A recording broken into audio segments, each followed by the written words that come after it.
Bonjour David, bonjour. Merci beaucoup d'avoir gentiment accepté de répondre à mes questions. Oui, je t'en prie. Alors José Leroy, tu es professeur agrégé de philosophie, écrivain, conférencier et éditeur. Tu es directeur des éditions Almora. Mhm. Tu es sanskritiste, Mhm. rien à voir avec islamiste ou tout ce qui finit en iste, hein, c'est juste. Ça fait un peu peur le mot comme ça, sanskritiste. Oui, peut-être. C'est juste que voilà, je m'intéresse à la philosophie indienne et comme les Indiens écrivent en sanskrit, c'est bien de connaître un peu la langue. Donc, tu es sanskritiste, spécialisé dans la philosophie indienne, donc, que tu viens de le dire. Tu as été l'élève et ami du philosophe et mystique anglais Douglas Harding, dont Yes. tu continues à transmettre l'enseignement. Tu as également pratiqué la méditation zen avec des disciples de Taizen Deshimaru. Mhm. Et pour finir, tu es l'auteur de plus d'une dizaine de livres qui explorent les liens entre philosophie et spiritualité. Le dernier est intitulé Retour à soi, retour au soi, datant de 2020. C'est ça. Est-ce que tu veux ajouter quelque chose avant de démarrer les... Non, il y a un prochain livre qui sort en août prochain, en août 2021, donc sur la méditation. Voilà. Okay. Aux Chez éditions Almora. Almora? Comment? Oui, aux éditions Almora, oui, tant qu'à faire. Plus rapide pour trouver l'éditeur. Voilà, une très bonne maison d'édition. Très bien. Tu veux démarrer? Mais oui, vas-y. Eh bien, c'est parti. Première question. La vie a-t-elle un sens? La vie a-t-elle un sens? Disons, ça, c'est une grande question en philosophie, hein. C'est une question très ancienne, puisque, au fond, la question nous demande si la vie vaut la peine d'être vécue, hein. Et c'est une question qui survient souvent dans les moments un peu quand même difficiles, hein, quand la vie, justement, devient absurde, quand on est confronté par mal à la mort, d'approche, ou à une maladie, ou à une guerre, par exemple. Là, tout d'un coup, la vie semble... Pandémie. Ou une pandémie, exactement, absolument. Voilà, le sens de la vie ne semble plus assuré, mais c'est une question qui peut survenir quand tout va bien, en fait, quand la vie est impeccable, l'argent est là, les enfants vont bien, et voilà, soudainement, cette question peut apparaître, et on ne sait pas trop pourquoi, mais c'est comme une crise existentielle, et la vie perd son sens. Voilà. Donc, moi, c'est une question qui est apparue assez tôt, en fait, quand j'étais adolescent. Quand j'étais enfant, tout allait bien, je n'avais aucune question sur le sens de la vie, il était évident.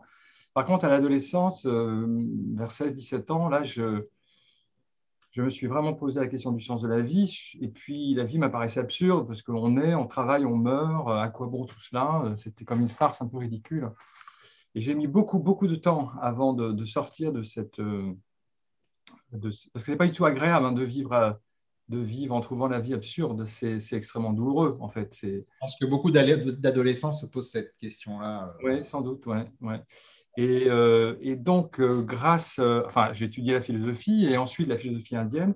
C'est grâce à la philosophie indienne et grâce à Douglas Harding que tu as mentionné que j'ai pu sortir de cette difficulté. Donc, la vie a un sens, je le dis, la vie a un sens, mais c'est un sens paradoxal un petit peu quand même. Ce n'est pas le sens auquel je m'attendais pour tout dire. J'imaginais que ça n'allait pas être une question, une réponse en 3 mots ou une réponse assez Non, parce que déjà, si on prend la question au sérieux, poser la question la vie a-t-elle un sens, c'est une question difficile parce que sens a plein de sens, justement. Peut-être que déjà les autres intervenants ont abordé cette équivocité du mot, mais bon, déjà, le sens, c'est la direction, hein. La vie a-t-elle un sens? Ça te demande donc, ça pose la question, la vie a-t-elle une direction? Et la direction, donc, c'est aller d'un point A à un point B. Et c'est souvent comme ça qu'on envisage la vie, c'est-à-dire qu'on envisage la vie comme quelque chose qui va quelque part dans le futur, en fait.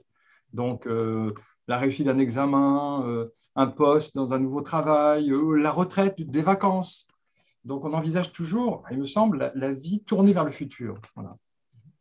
Et j'ai envisagé aussi comme ça. Le sens de la vie, pour moi, il est maintenant dans le présent, surtout, en fait. Il est ici maintenant. Donc, on pourrait dire que finalement, c'est une absence de direction, puisqu'on y est déjà, en fait. C'est revenir au présent, revenir au maintenant, revenir à l'ici.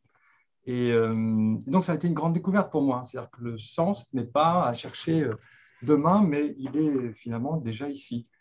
Et puis aussi, il me semble que la direction qu'on donne à la vie, c'est toujours vers l'extérieur. En tout cas, moi, c'était comme ça. Je cherchais mon sens dans la société. vers les autres.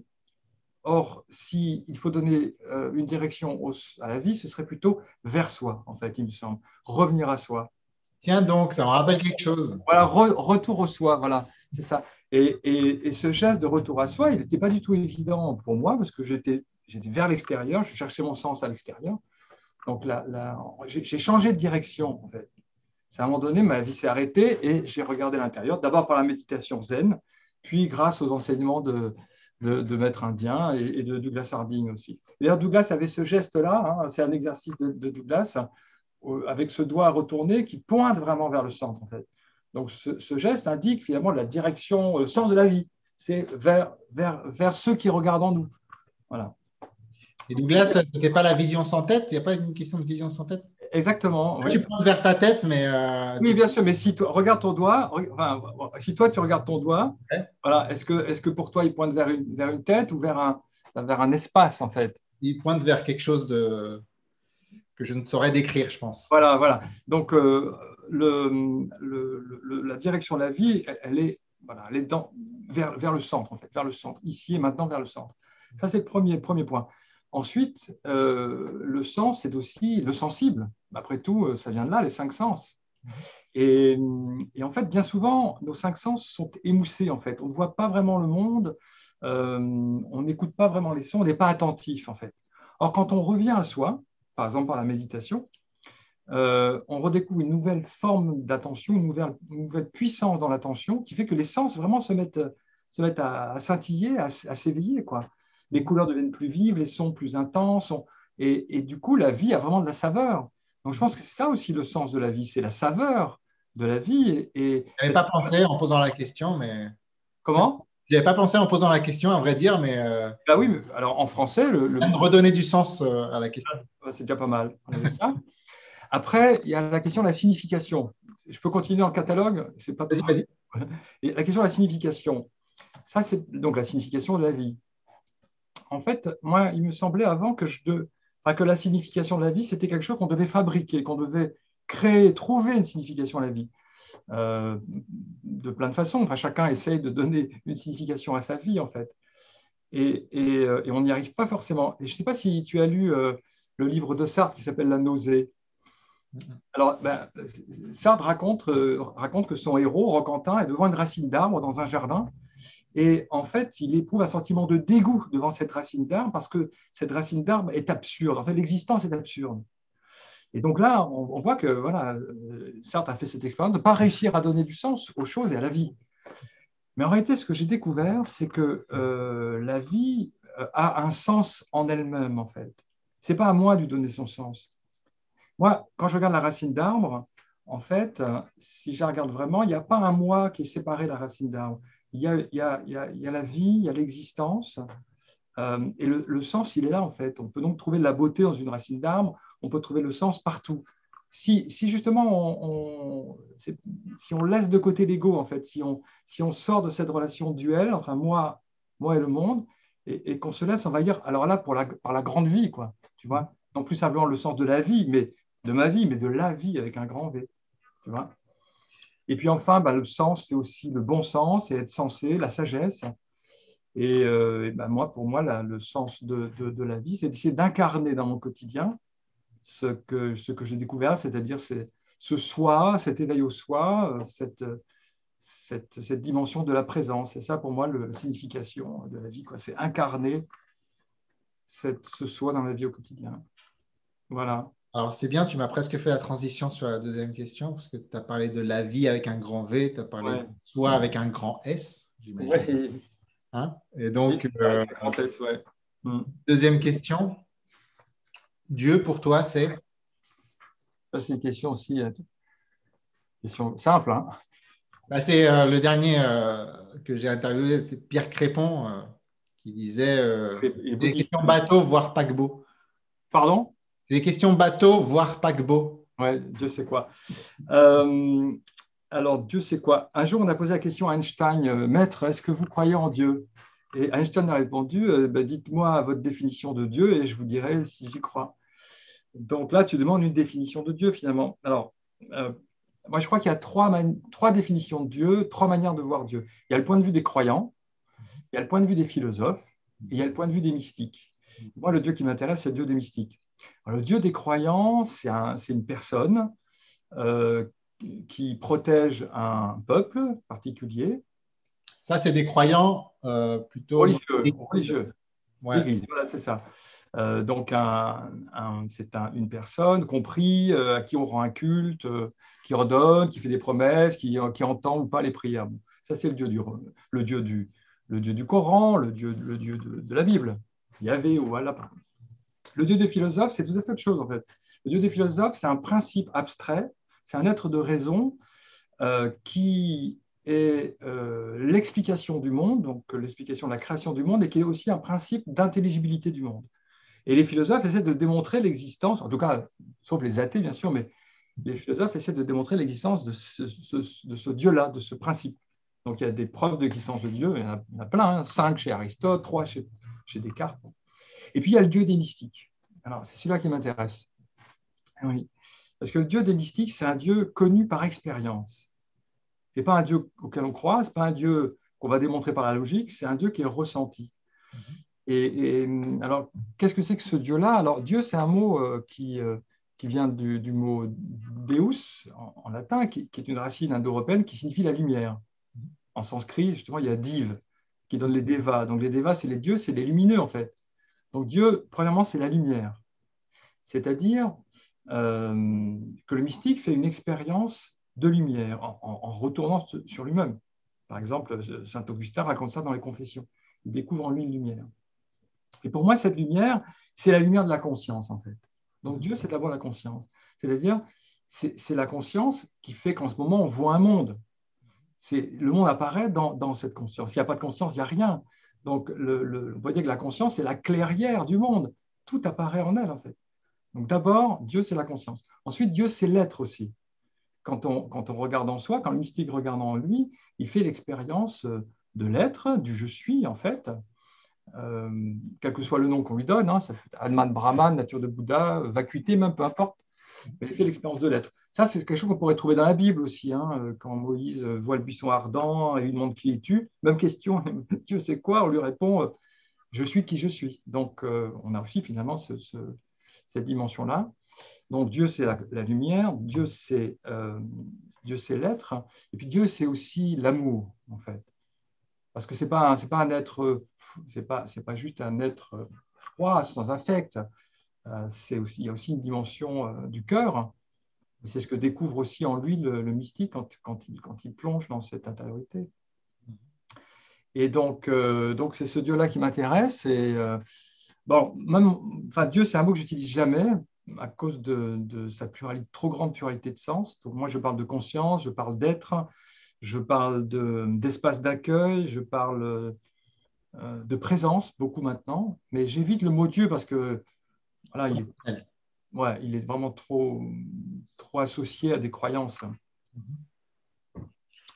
Est-ce que ça te va ou tu as d'autres Non, ça me va. Dieu comme lumière, être et amour. Ce je suis dont tu as parlé, pardon, ce je suis dont tu as parlé, c'est le même je suis qui est en toi et qui est en chacun de nous. Absolument, mais en règle générale, on ne voit pas cette dimension vaste de notre être. On limite notre être, notre présence au corps, on s'identifie au corps. Donc on pense être une chose, en fait. On ne pense pas du tout qu'on est cette lumière vaste dans laquelle le monde apparaît. On pense qu'on est dans le monde, parce qu'on croit que la conscience est produite par le cerveau, parce qu'on est identifié au corps. Et en plus, on n'a pas vraiment beaucoup d'amour pour le monde parce qu'on est aussi pris par notre ego. Donc, il y a des choses qu'on aime, d'autres qu'on n'aime pas. Bon, c'est normal. Donc, c'est finalement par distraction, ou peut-être par ignorance ou par oubli, on ne voit pas la dimension immense de cette présence. Et donc, les voies spirituelles, et en particulier celle que je partage, la voie de Douglas, consiste à nous aider à prendre conscience de la véritable dimension de cette présence, qui n'est pas limitée au corps, en fait, qui est sans limite, elle est hors du temps, elle est vide, elle est pleine, elle est sans couleur, elle est éveillée aussi. Donc oui, c'est le même je suis, sauf que ce je suis, on l'identifie à je suis José. où je suis David. Donc, du coup, effectivement, on se vit comme séparés, on se vit comme une petite chose limitée. Voilà, je m'identifie à ça, tu vois, à cette tête-là. Je crois être là-dedans. Donc, voilà, si je m'identifie à mon corps, je vais dire, voilà, j'ai tel âge, je mesure 1,85 m, je pèse tant de kilos. Donc, la pratique spirituelle consiste à s'éveiller à la vraie nature de la présence, qui n'est pas du tout ça, en fait. Ça, c'est l'apparence. Ça marche. Ok, ça marche, super. Très clair. On va rester sur le je suis José et voir ce qui se passe avec ce José. Ah oui. Question. Après la mort, pour José, stop ou encore? Ah, si tu poses la question comme ça, pour José, alors oui, pour José, c'est probablement stop, hein, probablement. Et avant de répondre, juste une petite anecdote, une petite histoire zen. Un jour, un disciple vient voir son maître et lui dit, Maître, que se passe-t-il après la mort? Et le maître répond, ben, j'en sais rien en fait. Donc le disciple est très choqué. Comment ça, maître, vous n'en savez rien? Mais vous êtes un maître, maître. Vous devriez savoir. Et le maître lui répond, oui, mais justement, je suis un maître vivant. Et vivant et pas mort. Donc voilà, donc de la mort, c'est difficile de parler puisque nous sommes vivants. Bon, je n'ai pas eu d'expérience de mort imminente. Les EMI, là, dont s'occupe Jocelyn Morisson, là, je n'ai pas non plus communiqué avec des défunts par des médiums. Donc, ce que je vais te dire, c'est plutôt des spéculations, hein. En tout cas, ouais. C'est le but parce que je ne pense pas que quelqu'un puisse me répondre avec certitude, sinon j'en serais Voilà. très étonné. Oui, c'est ça, voilà. Mais par contre, il y a des choses que je peux dire parce que en découvrant ce soi, le soi,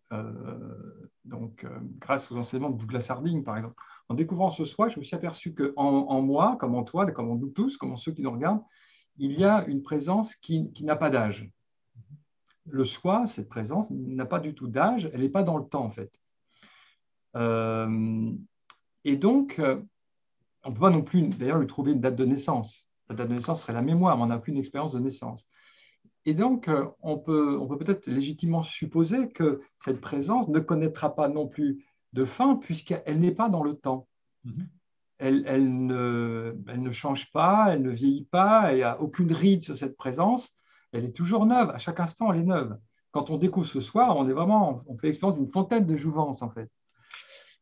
Et donc, c'est peut-être comme ça qu'on peut donner un élément de réponse. C'est que finalement, en découvrant ce soi, d'une certaine façon, on est déjà par-delà la mort, en fait. Finalement. C'est pourquoi beaucoup de mystiques disent celui qui meurt avant de mourir ne mourra pas quand il mourra. C'est-à-dire, si on sait reconnaître en soi cette présence atemporelle, éternelle, eh bien, alors on a un regard très, très différent sur la mort. Alors, bien sûr, l'individu, il y a de fortes chances qu'il disparaisse.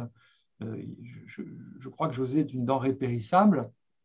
J'ai peur que David le soit aussi. Mais ce que je suis, la présence que je suis, ne se limite pas à José, en fait. Donc, du coup, depuis que j'ai découvert ça, j'aborde cette question avec beaucoup plus de sérénité, en fait, qu'avant. J'ai eu toujours peur de la mort pendant très longtemps, depuis tout petit. Et là, maintenant, depuis que j'ai découvert cette fontaine de jouvence, c'est très différent. Est-ce que tu t'es posé la question de… Si je comprends bien ta conception de la mort et du… Ça rejoint la conception un peu extrême orientale, que ce soit indo-bouddhiste, on peut dire. Donc, Oui, mais enfin, on pourrait trouver ça chez les chrétiens aussi, hein. Chez des mystiques, Oui. je ne sais pas si Maître Eckhart est allé Si. jusque-là, parce que là, c'est une notion de fusion dans un grand tout quelque part. Oui, Maître Eckhart dit il y a quelque chose en nous qui n'est pas touché par le temps et par l'espace, qui est non né, en fait. Et c'est vrai que l'Église lui a reproché de dire qu'il y a en nous une partie comme ça incréée qui n'est pas touchée par le temps. Si on est fusionné à la fin dans le grand tout, comment est-ce que tu peux concevoir une énergie d'amour? Parce que tu m'as parlé tout à l'heure d'amour notamment. Oui. Parce que pour qu'il y ait amour, il faut qu'il y ait au moins relation. Et Oui. donc, qui dit relation dit au moins deux êtres, deux entités, je ne sais pas comment les appeler. Comment est-ce que tu arrives à conjuguer ça? C'est-à-dire que si le sens où si à la fin il y a un éveil global, l'éveil global, ça serait la goutte d'eau qui revient dans l'océan et donc il ne reste que l'océan quelque part. Comment peut-il euh, y avoir toujours amour s'il n'y a plus relation quelque part? Ouais. Mais la fin de José ne veut pas dire que la manifestation va s'arrêter, elle va continuer de se déployer de mille manières en fait. Okay. Simplement, c'est la fin de José, mais ce n'est pas la fin de la manifestation. Je n'ai pas l'audace de dire que la fin de José supprimera toute manifestation. Ce ne sera pas un tel événement, en fait. Je vous Il y a signale ça. toujours une manifestation quelque part de quelque chose, c'est quelque chose, c'est ça. Exactement, oui, oui, oui. Et après, sur la survie de l'individualité, est-ce que l'individu continue après la mort? L'individu, c'est surtout la mémoire, en fait, essentiellement. Ce qui fait l'individualité de quelqu'un, c'est ce dont il se souvient. Donc, est-ce que ça va continuer? Peut-être, après tout, j'en sais rien, parce que là, je suis en train de traduire un livre qui va sortir aussi chez Almora de Steve Taylor, qui est un psychologue anglais. Là. Et dans le livre, il donne beaucoup de témoignages, d'expériences de gens le corps est mort, et il raconte ce qui s'est passé après avec les EMI, notamment. Donc, peut-être que, peut-être que la mémoire ne dépend pas du cerveau, et peut-être qu'il y a une certaine continuité de l'individualité psychique après la mort. Comment? Comme une étape intermédiaire, quelque sorte. Voilà, c'est toute la psychologie bouddhiste qui l'évoque. C'est possible. Et peut-être aussi que, ça, je me posais la question en essayant de répondre à tes questions, peut-être que l'individualité est conditionnée, donc elle va disparaître, mais peut-être qu'elle est un aspect du divin aussi, un aspect éternel. Peut-être qu'on a l'un et le multiple ensemble, qu'on n'a jamais que l'un. Les deux sont reliés, un peu comme un diamant qui aurait plein de facettes. Il y a cette idée chez Platon évidemment, que les individus ont une éternité en fait, en tant qu'idée. Peut-être qu'il y a une idée du David, une idée de José, et que ces idées existent éternellement dans l'esprit de Dieu d'une certaine façon. Oui, on verra. Hein. On verra, oui, oui, oui. Mais en tout cas, c'est vrai que c'est toujours quelque chose qui m'interroge dans la vision un peu bouddhiste, etc. Parce que quelque part, la beauté du monde, on la voit à travers. Si on pense à une cathédrale, on voit la lumière qui réfléchit différemment en fonction des différents vitraux qu'il y a, de chaque couleur. Je me dis, chaque personne a une couleur bien singulière. Et donc, ça serait dommage quelque part qu'on ait cette fusion dans un grand tout. Et donc, la singularité, ce qui fait notre singularité, ce qui fait que José a quelque chose de particulier à apporter, qu'on se retrouve dans une sorte de magma et qu'on perde quelque part cette singularité. Mais c'est intéressant, effectivement, d'avoir les différentes visions. Ouais. En tout cas, une chose dont c'est à peu près certain, c'est que cette présence qui est hors du temps ne semble pas être affectée du tout par le passage du temps et donc par la mort. Après, pour l'individualité, je ne sais pas. Bien, restons sur le je ne sais pas. Juste, Socrate dit dans l'Apologie, au moment où il est condamné à mort, il dit, pour la mort, il dit de deux choses l'une. Soit la mort est un retour au néant, et dans ce cas-là, c'est comme le sommeil, on ne peut rien espérer de plus heureux. Soit c'est une survie de Socrate, et dans ce cas-là, je vais pouvoir discuter avec les grands sages de la Grèce, et alors on ne peut rien espérer de plus heureux non plus. Donc dans les deux cas, ça ouais, marche. Merci. On vient de passer les questions les plus difficiles. Quatrième question. Un personnage spirituel qui t'a marqué. J'ai une petite idée, mais... Oui, deux, en fait, essentiellement. Deux. Nisargadatta Maharaj. Nisargadatta Maharaj, qui était un maître indien, qui vivait à Bombay, qui est mort en 81. Et lui, je lui dois vraiment énormément parce qu'il donnait des entretiens au-dessus de son échoppe, puisqu'il vendait des bidis, des petites cigarettes indiennes. Et des gens ont enregistré ces entretiens qui ont été publiés. Et le livre a été traduit en français. Il s'appelle Je suis. Et ce livre est tombé dans mes mains en 92, fin 91, début 92. Et ça a été une explosion. Incroyable, ce livre. Ça a changé ma vie complètement, au-delà de ce que je pouvais imaginer.